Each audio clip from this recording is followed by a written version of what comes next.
So, just by the way he walks and the way he talks, nothing wrong with that. He walks a certain kind of way. I don't know what you heard about me, but I'm a PIMP, president interested in moral principles. Ow. But the way he shakes hands, how you doing? Back on there, what's up? Is a kind of signifying gesture rooted in the soil of African American culture.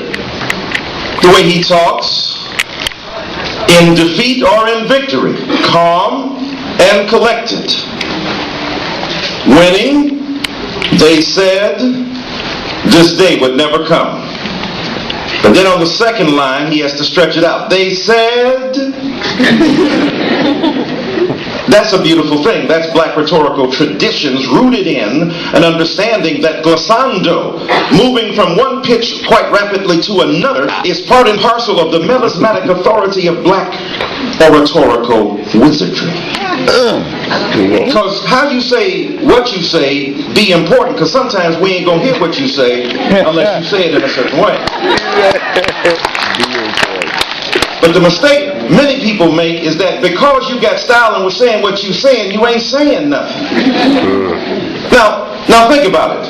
Martin Luther King Jr. in 1963, we could have said it this way 50 years ago.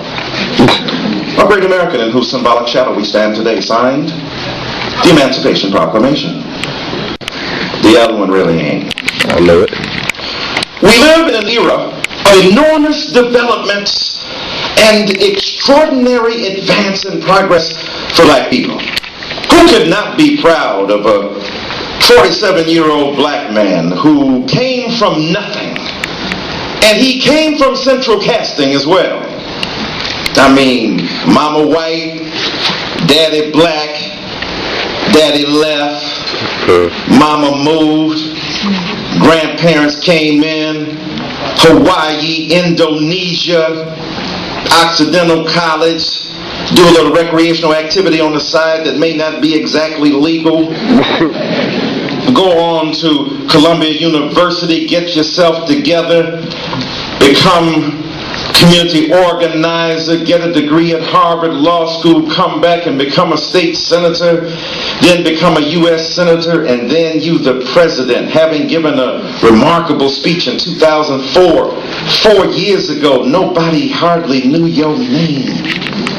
It's remarkable.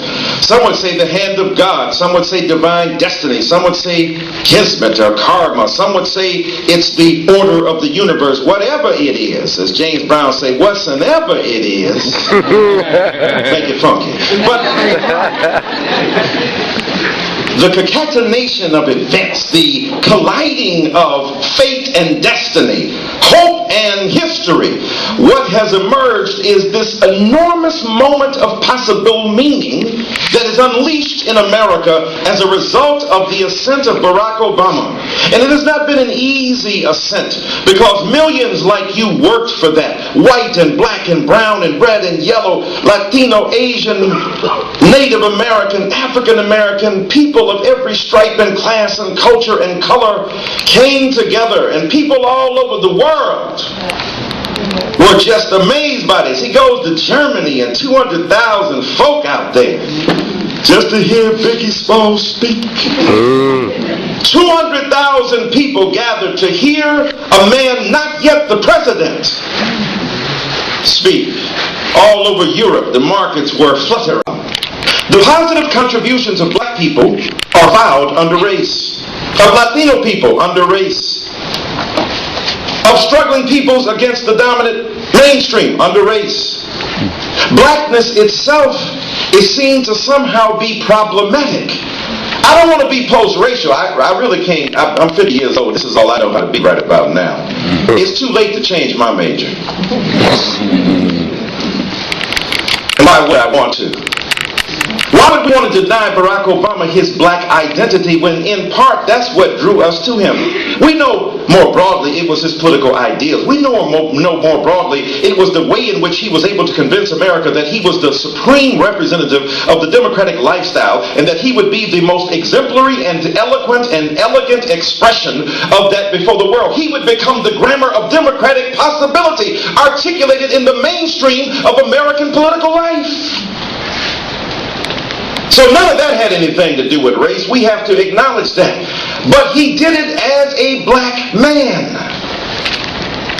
Only because that's what he is. We think it does great service to somebody. I don't see your race. You're scaring me. Now I know I look like since I'm a light-skinned Negro.